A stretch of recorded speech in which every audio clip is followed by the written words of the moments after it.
to the Hall of Fame. Here's Booker T and Brad Gilmore.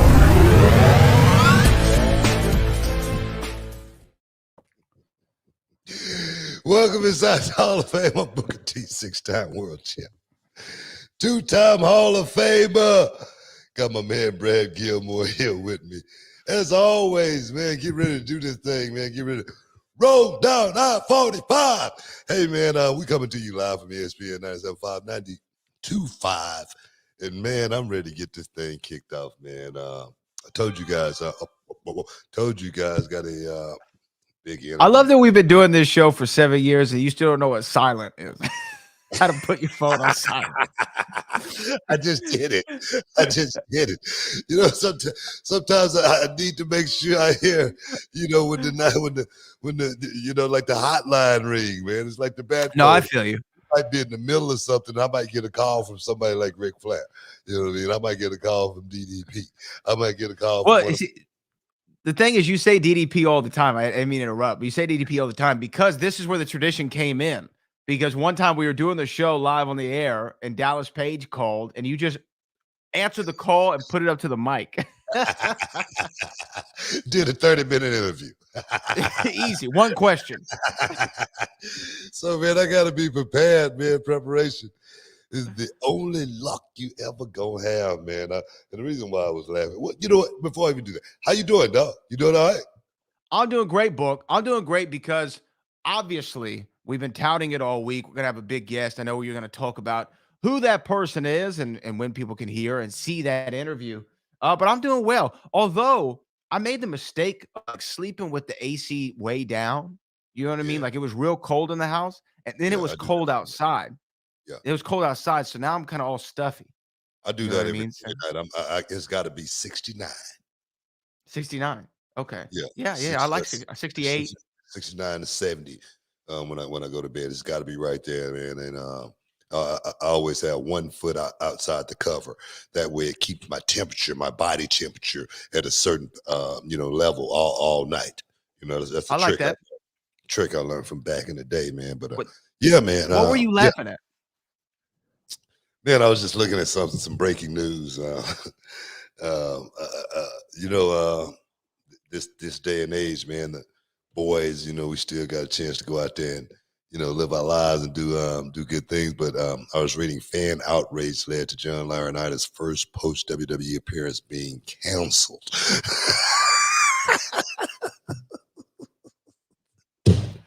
That's a damn shame. That's Johnny Ace. You know what I mean? I'm serious, man. They said we just got to cancel it. You know what I mean? It was supposed to be at a big time celebrities event, I guess. This is what they actually said. I read that too. So there was going to be a WrestleMania weekend thing for big time collectibles, and they said here's the statement. Yesterday, we announced John Laurinaitis to be doing an appearance with Big Time Collectibles. Upon announcement, we only received negative feedback. After much consideration, we've decided not to work with him. We apologize to those that were offended by us working with him. Look, man, they just gave up the best heel in the business. You use that when people, you know, all. Does he have good heat? That's the kind of heat you want. You know what I mean? I'm talking about red hot heat. Why hot?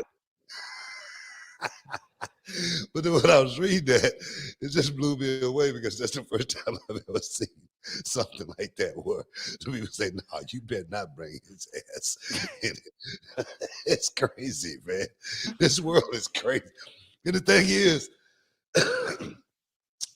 that must have been a whole hell of a lot of negative press coming in. It had to be more than a couple tweets. It had to be more than a couple of people. You know, they must have had the bots working, everything. You know, friends calling in. Hey man, make sure you tell somebody. Tell a friend. You know, it's because that's the first time I ever heard something like that. Man, it's crazy. It is crazy, you know. And there's been a lot of craziness going on in wrestling today. But do you want to tease this? I think one of a kind interview that we have with not one of, probably consensus. Greatest to ever do it. Hey man, there he is, man. Nature Boy Ric Flair. You know, greatest wrestler that ever put on a pair of boots. And I know that's to be debated in so many different ways. But for me, watching Ric Flair come up and do his thing and create his magic and live that life, we talk about being one to sacrifice so much to be able to do this. You know, it's a dream come true. But it could be a nightmare and it could be hell at the same time, man. It really can. And to be able to go down that road with Ric Flair, 16-time world champ, 2-time Hall of Famer, definitely highlight for me here inside the Hall of Fame. I will say we had the privilege during the pandemic to interview Rick. It was over the phone, on a Zoom, but over the phone. And it was great. I remember really enjoying it. But this one definitely tops our first interview with Rick, in my opinion, because just as, first of all, I was just blessed to be in the room, to be honest with you. I got two-time Hall of Famers talking about a business that I've loved my entire life and getting to hear and soak in that knowledge. But two, interview was funny, hilarious at times. I mean, at times, all you can hear is laughter. And then there were some very serious moments that, I didn't really expect going into that. Very serious, humbling moments from Rick and yourself.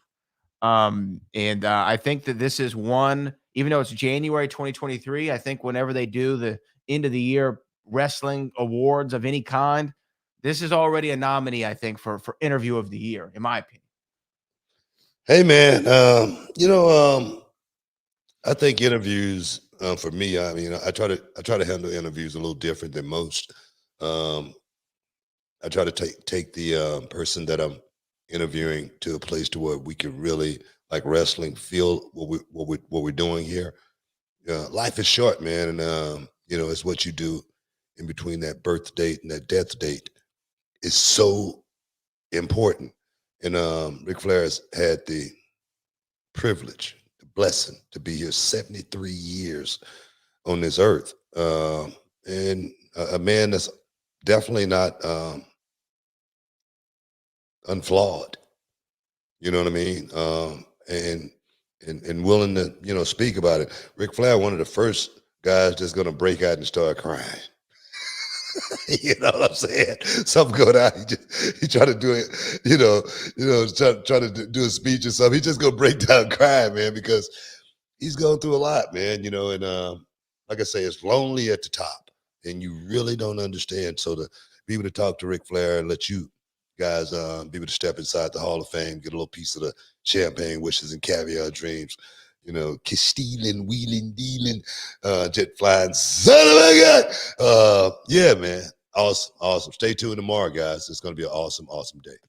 And also some tips for all you wannabe players out there. You know what I mean? Like this isn't just wrestling talk. This is real talk.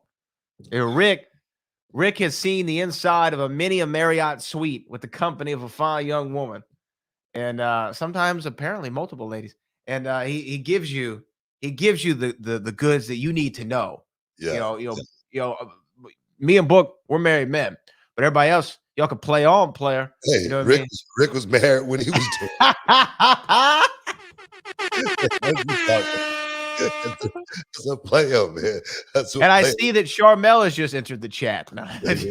Let's go to break. Stick around. You're the Hall of Fame. We'll be back in a minute.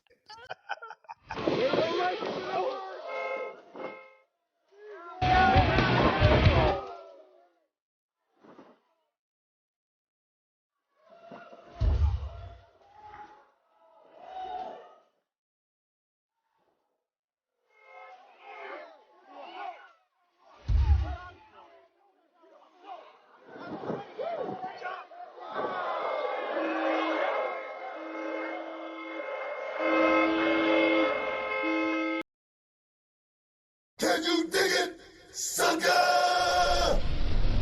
You're listening to the Hall of Fame. Here's Booker T and Brad Gilmore. What's up, this Booker T, 2-time Hall of Famer. I know you're checking out the shine, checking out the gloss. I want to thank you guys for checking out Row on YouTube. Hey, don't forget to click and subscribe to check out all the latest content right here each and every week. Now, can you dig that, sucker? Boom! Welcome back inside the Hall of Fame, man.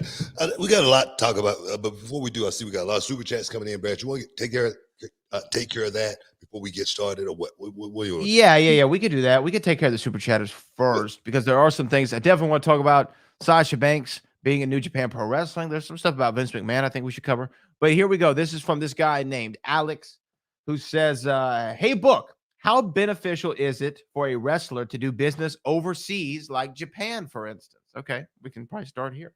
How beneficial is it? That's the question. Yeah, like worldly experience wrestling in other parts Oh of no, the world. I'm serious. Definitely, it is very beneficial for me.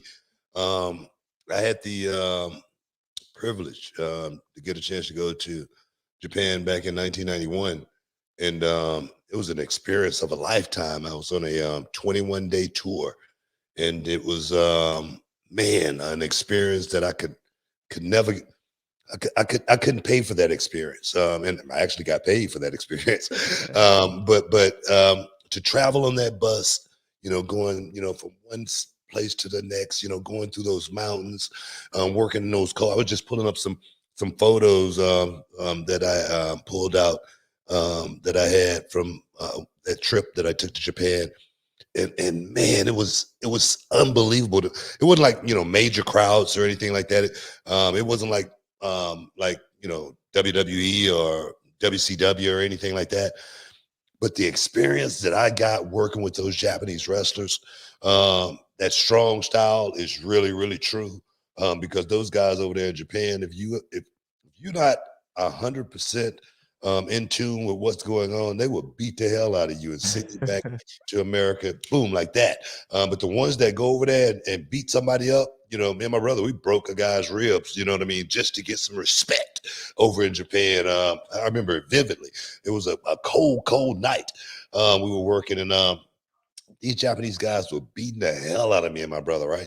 We were on a tour, and they were just literally, they were beating the hell out of us.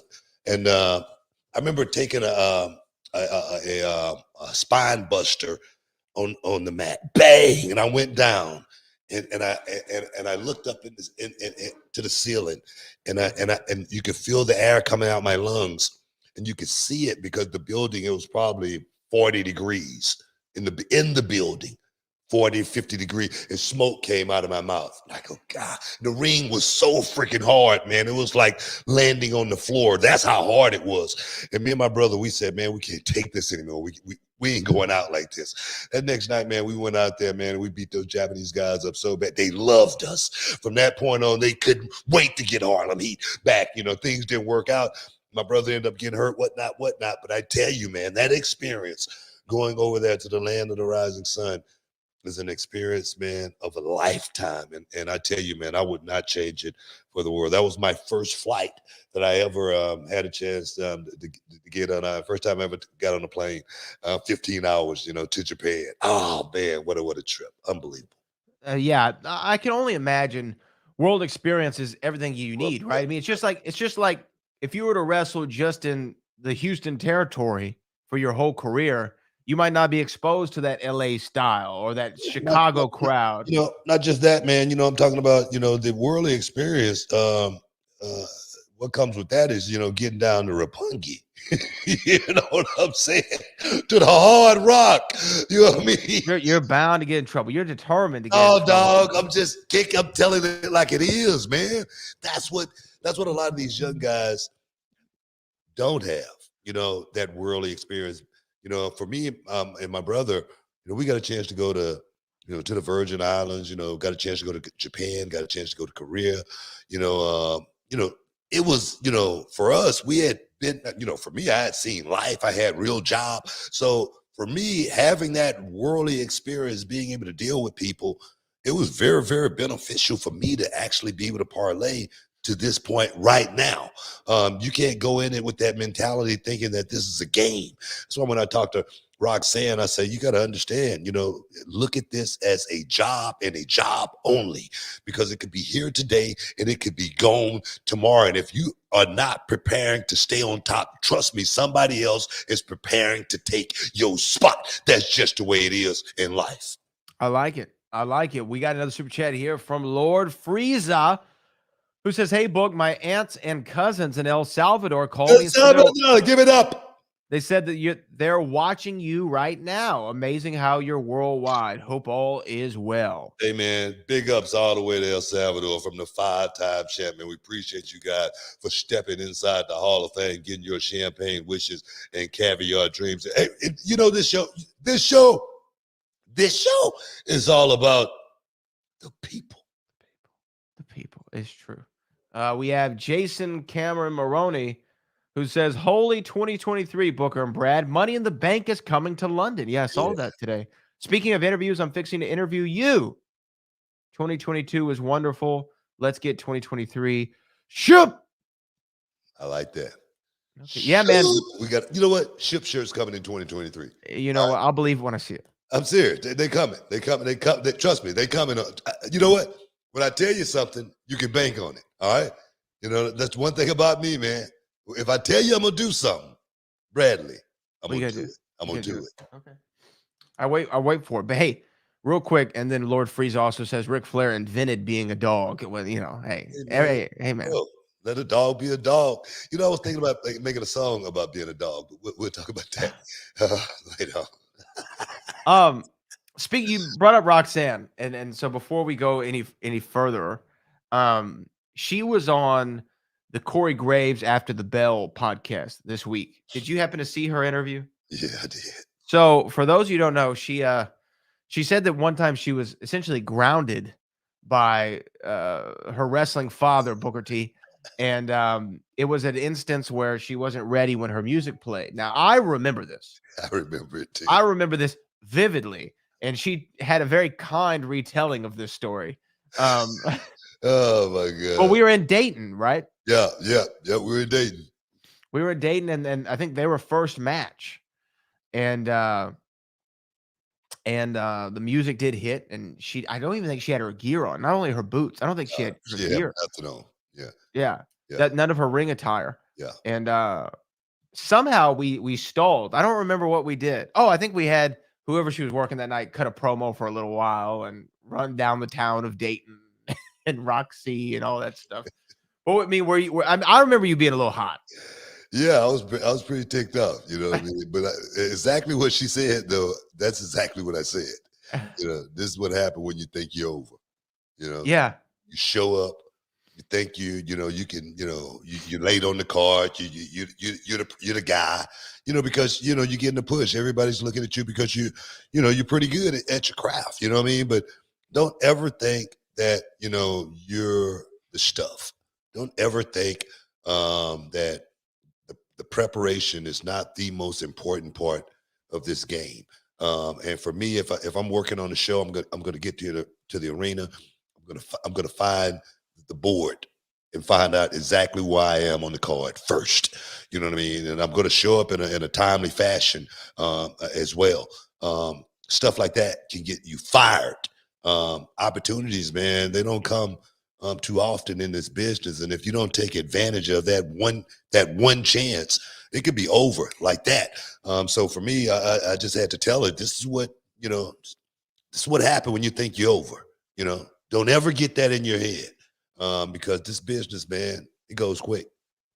It can go real quick.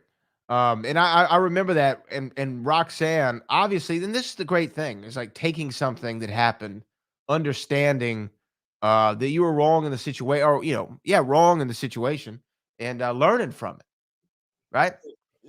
Yeah. I mean, learning from it, it's one thing. And for me, I wasn't going to sugarcoat it, because she was, like my little girl or anything. I wanted to do well, and I put all of my students in a situation, in like real life situations, to where if you screw up at reality of wrestling, it's pretty much going to be the same thing that it would be in a major company, so understand now from the beginning. Don't get caught up, like I say, coming to work thinking you're coming to play a game or have fun. It's not what it's about. It's about going to work. And for me, I learned that very, very early in my career, man. I always thought, like I said, once I got in this business, I'm going to stay in this party till I get good and drunk. they're going to have to kick me out. That was my mentality. I swear to God. I say, man, I found something, and I'm going to figure out how to hold on to it. You know, reality of wrestling, man, we're coming up on 20 years. That's my wrestling company. That's not my wrestling career. That's the company coming up on 20 years, man. And it's all about, you know, preparation, you know, and, you know, I think she's doing a hell of a job. I was reading something on Twitter, and it said, you know, it's a damn shame Booker T pushed so hard to get the title on, you know, Roxanne Perez. I'm like, what the hell are these people talking about? I didn't wrestle one time. I was at not one show. I didn't talk to anybody about Roxanne Perez and her greatness and how far she's come, man. She's done that all 100% on her own. I swear to God, 100%. I didn't even want to, I wanted to go and congratulate her so bad when she won the title, but I was sitting there and then, you know, after we went off the air, they said, "But go congratulate your girl, man." And I ran up there and they did it, you know, and they posted that on Twitter, and it was off the air. And people said, "Man, look at Booker. He can't even give her a moment now." Are you people crazy? Wake up. Yo, you can't win. She's my girl. Okay. Book. You can't win. You're like Kevin McCarthy right now. You just can't win no matter what happens. Why they ripping that boy to shreds? They're ripping him to shreds. Stick around. You're in the Hall of Fame. We'll be back in a minute. Kevin McCarthy. Will All-Day versus Cameron Cole. Texas champion versus Reality of Wrestling champion. Years in the making. Ex-best friend versus ex-best friend. I know what I'm getting into. I know you're one of the most exciting, high-flying wrestlers in the business today. And for every punch you have, Will, I know the counter punch. Long ago, the years where we used to train together, and I remember every move. I remember everything in your arsenal, Will. So what is it gonna take? You see, for me, I'll do whatever it takes, and you're gonna find that out, Will. Will All-Day versus Cam Cole once again. But this time it's going to be different. It's not going to be best friend versus best friend now. It's not going to be me looking in your eyes knowing that at the end of this, we just want to see who the better man is. Yeah, let's talk about that match. And Cam, I knew getting into the ring with you then how good you were. Cam, I know now that you're even more dangerous. But Cam, you strayed. Ever since you and I faced in that last match, a year ago, something changed. And you started walking down this dark path where you would do anything to win, King. And you know what that sounds like to me? That sounds like weakness. Can you dig it, sucker? You're listening to the Hall of Fame. Here's Booker T and Brad Gilmore. Welcome back inside the Hall of Fame, guys. Oh man, well, we got anything? Or can we roll on? Can we roll? I think we can roll on, and I think that we should roll on with this. The big story here as of late was a couple days ago. Wrestle Kingdom 17, I believe. We had been hearing for a long time the hype being built up for the former Sasha Banks going to make her debut. Yeah. And then Kairi Sane was in the middle of the ring. The lights went out. I would say a really kind of dope track started playing. And then the CEO, Mercedes Monet, walked the walk. And there was a little miscommunicado with the move that she hit Kairi Sane with. But aside from that, made her debut for New Japan Pro Wrestling, setting up a match between her and Kairi in the San Jose show that they're going to be doing. Did you get to see Monet? Okay, what'd you think? I liked it. It was over with me. The hair was dope. The hair, yeah. I liked it all, to be honest with you. If I'm being I mean, it had a good look on. Nothing bad about it or anything like that. But just one thing, the crowd, man, it's just hard to that Japanese crowd. It's just hard to navigate that Japanese crowd because it was quiet, it was silent. They don't understand what you're saying. Right. There's a language barrier, obviously. I mean, the language barrier. I mean, that part sucks right there. It's normally, with going to Japan, it's a wrestling company. They just want to see some action, and then when you can talk, and speak the language, that helps a whole hell of a lot. You know what I mean? So if she just would have knew a few Japanese words, right? If Right. she just would have studied just in Japanese what she wanted to say. Or just maybe not what she wanted to say the first part in English, but just the outline in Japanese. Oh, that would have been dope. That would have been, that'd been cool. Yeah. You feel what I'm saying? Yeah, you know what I mean? You know, kamikaze. You know what I mean? Give me Be careful now. We live in a sensitive society. give me some of that on the way out. You know? Because you knew some Japanese, right? So the snake. Ichiban. Yeah, you got to be able What to. does soda snake mean? I don't know. It can mean anything. It can mean yeah. You know what I mean? It can mean yeah. What? It can be anything. It's like Shaggy Duggy Quack Quack. Yeah, this shorty snake. Yeah, they say that a lot of. But my thing is now that outline could have been very, very important just to be able to relate with the Japanese people for a second. You know what I mean? Even if it was just a one line. You know what I mean? I'm serious, and that's what I'm talking about from the entertainment perspective, being able to, switch gears and go there, this thing is tricky. And for her there again, when I talk about those moments, that would have been a moment, you know what I mean? That could have been the moment of the night. Yeah, it definitely could have been. I mean, obviously, it was what people were talking about. Yeah. Well, that obviously the main event, the Kenny Omega Will Ospreay match, that the Wrestling Observer called the greatest match of all time. But that's neither here nor there. I didn't see it. Don't worry about it.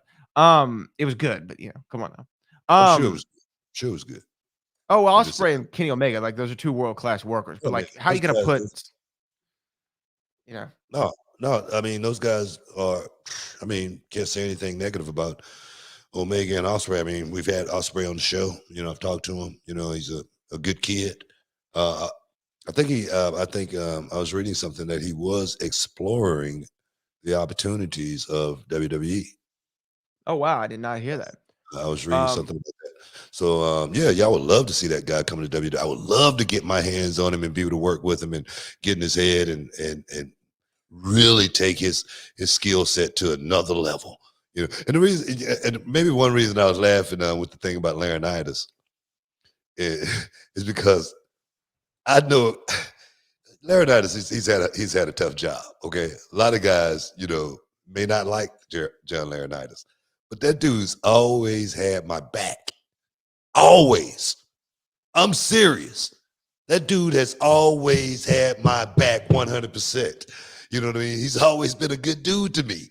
That's why when people, say stuff, about Laurinaitis, it makes me laugh because I know how he's treated me. You know what I mean? Over the years. Yeah. I get it. I was so mad at him one time. I cursed and I went off. You know what I mean? He's like, "Book, what are you doing? What are you talking about? Calm down." You know what I mean? Him and I, we were friends. You know what I mean? So when I man, that's another story. No, and I think a lot of the backlash to him is because of the accusations that have been made that could be true, they could not be. I don't really know. I haven't looked into it. That dude changed my wrestling career, man. I just want to let everybody know that. It's been a lot of people that's been instrumental in my career, and because I will be, I can't sit here and say I did it all on my own. This guy helped me in so many different ways as far as launching me to another level. But I just wanted to put that out there, man. But Monet is back to Monet. So I mean, overall, what do you think about the Monet? I think that the name is cool. I mean, I'm used to Sasha Banks, so maybe that's why I'm somewhat adverse to it. I know her real name is Mercedes. Yeah, it's hard. But so I think I'll get to it. You know what I mean? I'll get around to liking it. I like Monet. You know what I mean? I like the Mercedes. I like the whole package, to be honest with you. Yeah. And I like how she came out with kind of somewhat of a geisha look. I thought it was like the Statue of Liberty. That's exactly what I said. I said, this is what I thought the symbolism was, and I could be way off, because she, on her belt where her jacket would tie, it had the big red circle, kind of like the Japanese flag. And then on top had this Statue of Liberty kind of look. I thought she was like, hey, I'm America, Japanese. I'm putting the cultures together, right? Yeah. I don't know if that was a symbolism, but I thought the same thing about the Statue of Liberty. Obviously, she's in great shape. I like the hair. I like the whole package. So we'll see. We'll see where it goes. I don't know what her deal is with New Japan. I did read that although she's with them now, she is somewhat adverse to working for AEW because she doesn't want to commit to anything long term. And a lot of people in WWE think that she wants to have her Japanese run and then she'll come back. So we'll see what happens. But right now, I like Mercedes Monet. I'm happy for her. This was a bucket list thing for her to go to Japan and feel the feels like you got to do, like Ric Flair got to do, like so many have before her. And they love their American stars from everything I've always learned. Man, they love Americans over there, man. I always wished I could have had, more of a career in Japan. But I was just one of those guys, man. I was like, if I can stay at home, I'm gonna stay at home. I feel that. If I ain't got to go overseas to make the money, I'm not gonna go. Those trips, that time in Japan, it's rough. It's rough. It can be a lot of fun too at the same time. That's what's kind of crazy about it. It's kind of whack, you know what I mean? Because those times are so freaking hard, but they are so, like the sponsors. I remember the one time we went out in Japan and my first trip there, and what was called a sponsor. You know what I mean? He's like the mafia back then. It was like a mafia guy. You know what I mean? He would be over everything. They would always have a club.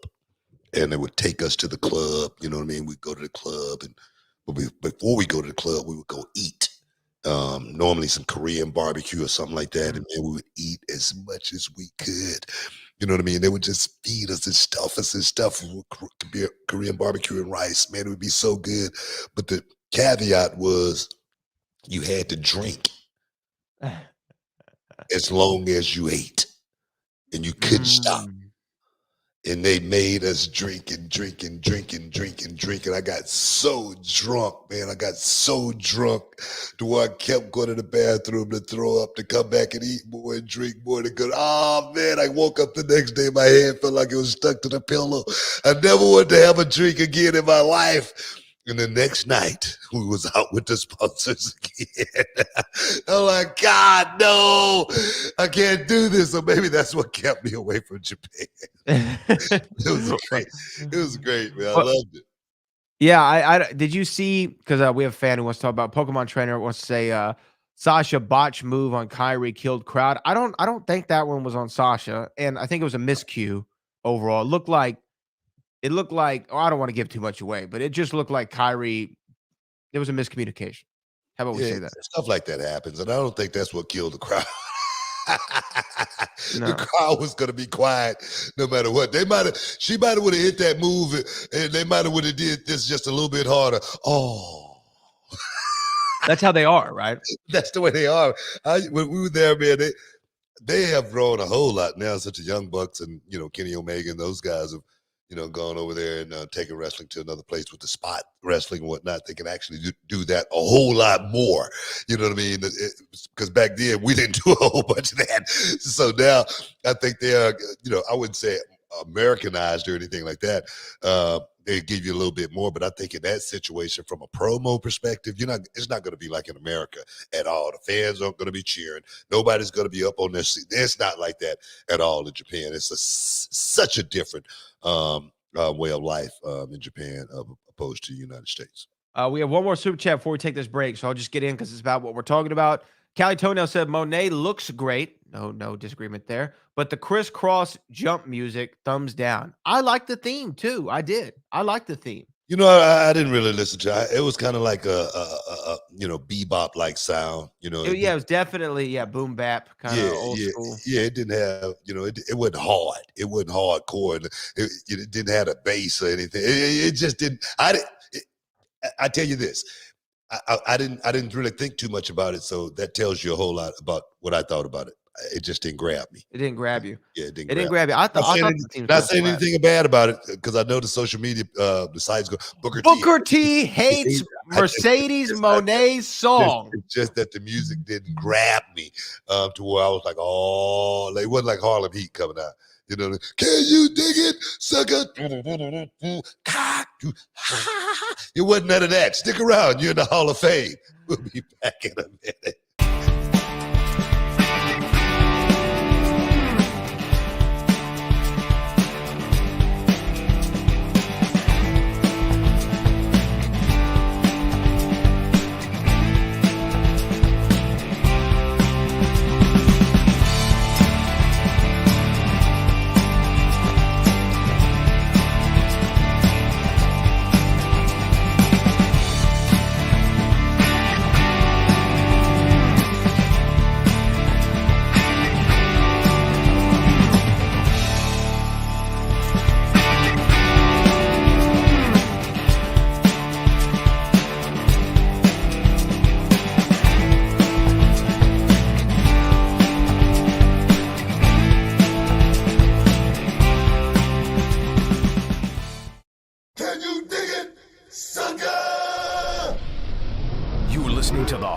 Fame. Here's Booker T and Brad Gilmore.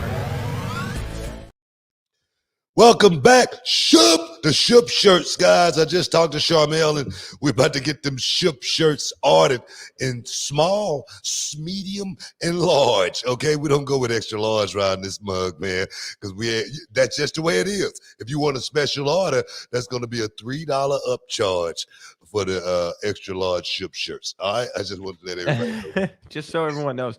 Couple super chats here. Shane Brown says, we're talking about Sasha, the former Sasha Banks, now Mercedes Monet, made her New Japan Pro Wrestling debut at a Wrestle Kingdom event, their big kind of WrestleMania show earlier this week. Shane Brown says, I think she'll have different music in America. I don't know what, I mean, did she say something about that? I don't know. Like I say, the music ain't gonna, it's not gonna make me watch her here nor there, or less or more, or anything like that. What she does, in the ring is gonna be the icing on the cake for what she does over there in Stardom and in Japan, because like I say, I feel like Sasha Banks has all the tools to work with any. I mean, come on, you think she can't go over there and tap up Kairi Sane? I mean, come on, give me a break here. I mean, so yeah, she's definitely a top dollar, no pun intended. Top dollar, I agree. Baddest Son says, again, we're talking about Mercedes Monet. She tried to say that she was better than Booker T. Well, I don't know when did she say that? I think she did. I think she did say her and Naomi was better than Harlem Heat. I think she said something like that. Oh, like in a promo? No, I think she said that on Twitter. You know what I mean? Oh, I don't remember that. Yeah, but I don't know. That could have just been sarcasm. That could have just been, playful talk or whatever. Because I know the hell she don't think that. Ain't no way in hell. Ain't no way she thinks something like that. Well, no. Here's what the rest of the comment was about Booker. But Booker wouldn't have botched that return moment. I don't think she botched it. I love Sasha, but she should have went for a submission. That and the nasal promo was hard to see. Why I disagree with I'm gonna tell you, I had a wrestling match about 4 weeks ago, and I botched the spot right off the bat. As soon as I got in the ring, I did an arm drag, boom. I went to get up and take the second one, and I don't know what it was, but I slipped almost just like Kairi Sane did. Good thing Warren Johnson was still able to, slip in tight and get me and take me over. It didn't make me look too bad when I watched it. I go, okay, I still look pretty good. But no, stuff like that happens, and I'm putting myself out there on Front Street because in this business, you go out there, you forget spots, you especially if you've been talking about them all day, next thing you know, you forget it. You go, what the hell, what am I thinking about? Where are we? That kind of stuff happens in wrestling matches, and, that's just part of the game. Part of the game.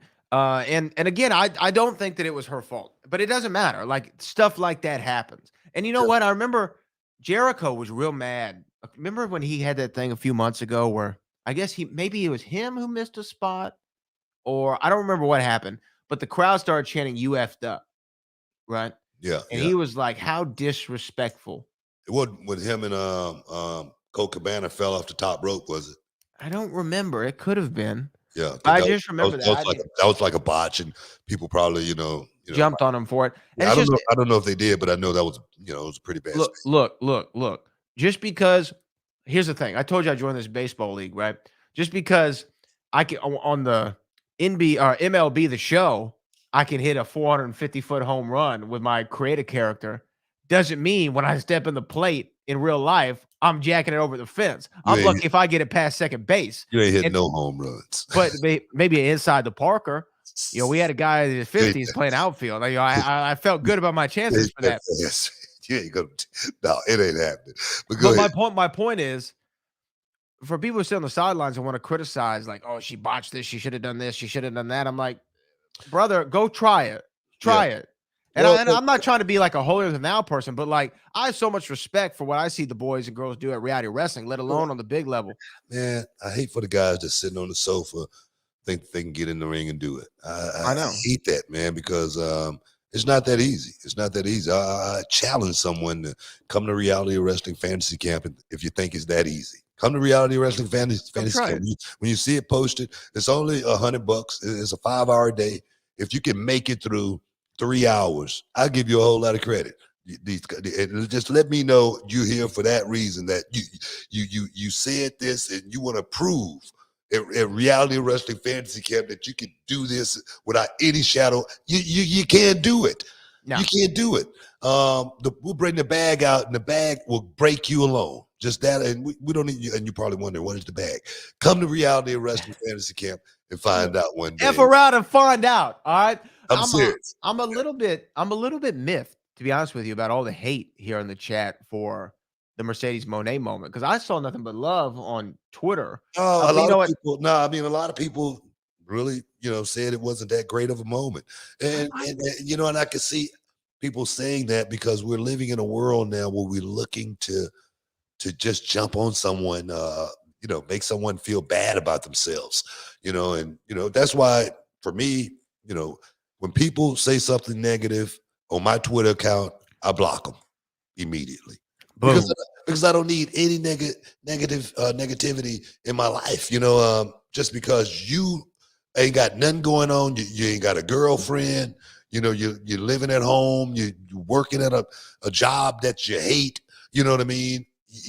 You want to put that on somebody else, you know what I mean? So my thing is, man, we were just talking, about Ric Flair going to be inside the Hall of Fame. And one thing about people these days, they want to say, man, people like that, maybe, why is he still around? One day you're going to realize why he's still around, because it's life. And you want to be around this life as long as you possibly got air in your lungs. That's what this thing is truly all about. So guys, wake up and get away from all the hate, man. You'll feel better. You'll feel better about yourself. Feel way better. I'm gonna tell you that right now, man. Well, but so many people go to watch something and they're looking for something like that to happen so that they can jump all over it. You know what I mean? They like every time I spend that $10 to go see a movie, you know what I'm hoping? I'm hoping this is the greatest movie I'm ever gonna see. I don't go into it thinking, well, I'm gonna see if the director F this one up or if Jamie Foxx didn't bring it this time. I'm like, I don't care about that. I just want to see if the movie's good or not. And you know what? I can have parts that I don't like, parts that I do like, but I'm not going to jump all over everybody for it. So I don't know. I didn't expect that. I don't know if you did you go see the new Avatar? I haven't seen it, no. Well, I don't want to ruin it for you. But some movies are good, some, aren't so good. But that's just the way it is. I've heard mixed things about Avatar. Some people love it. I'm not going to get on Twitter and talk about who was the director, James Cameron. Yeah. I'm not finna. James Cameron sucks. I'm not finna do none of that. You know what I mean? Because that would just be. I mean, come on, man. Let's get away from that kind of stuff. Man, seriously. Well, and here's the thing too. That movie, Avatar, whether you like it or not, how much money? it's like up over 1.5 billion. Man, I'm gonna tell you, man. I mean, you can't hate on that. I ain't finna hate on it. And New Japan probably don't really care about if Kairi Sane botched the move or Sasha Banks botched the move. They care. We got to sell some tickets for this match, bro. That's what life's about. You know what I mean? If you understand it, I don't think Sasha, Mercedes is worried about that or anything like that.